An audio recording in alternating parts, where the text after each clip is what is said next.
What's up, everyone? Welcome back to another video. In this video, of course, we'll be talking about iOS 16 because that's the new software on the street. It's going to come out literally in about a month, actually. Literally a month from today's date of recording. I'm recording in the same day. Hopefully I can get this up by 2 p.m. because I am running behind a lot and people keep interfering. So let's get started with this weekly follow-up.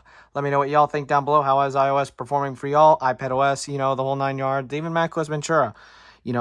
Let me know how it's performing for y'all. First thing we're going to take a look at is battery life. I have been very busy, so the last 24 hours, you can see this phone actually was dead. It was off. So up at the top here on iPhone models that are OLED or iPhone models of the 12 and 13 have the battery percentage up there in the status bar. But if you had an iPhone 11 or an iPhone XR, you do not get that feature, or iPhone 12 mini or iPhone 13 mini. I hope the 11 and 10R will get it eventually, but as y'all can see, Brandon Butch, courtesy of him. Thank you, Brandon.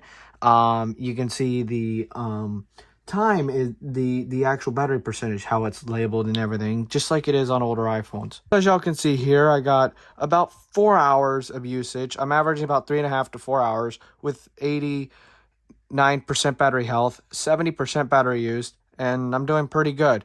Now I'm going to move on to some new features, including shortcuts and a few other things. Let's start off with shortcuts. Once you update it, or once you reboot the device or restart the device after it's been off for a long time, it will, especially when you're updated, it will say one automation are running in the background. That has been changed from that. As you can see from the screenshot here, one automation is running in the background on the iPhone, of course. So as you can see there, when you add a widget or the clock widget to your lock screen, the time city analog has been spelled correctly in beta 5.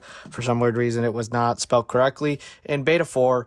Thank you, Brandon, for finding that out also, and stuff like that. So with emergency SOS, it has been changed from emergency SOS to an emergency call. You can see as a screenshot here. Thank you, Aaron Zolo, for that. So when editing the wallpaper, photos-wise, the perspective zoom has been removed in beta 5. I don't know if that was a bug or if that is intentional. As seen right here by the screenshot, that credit goes to Brandon Butch. Thank you for that. So there's quite a good amount of new features / changes. The software is developed correctly. It's getting there. VoiceOver is crackling occasionally, but it's like few pops here and there, occasional crackle, since they added eloquence and 30 other voices. But that, accessibility wise, VoiceOver is improving. VoiceOver is getting better and better and better as we go on. But for the software UI, it's stable. I've not noticed any crashes, and this is why I'm actually getting tempted to put it on the 13 Pro Max again. I did have it on the 13 Pro Max prior, and I may go back up to 16 on the 13 Pro Max this week and test it out and let y'all know next weekend what I think about it on my daily driver.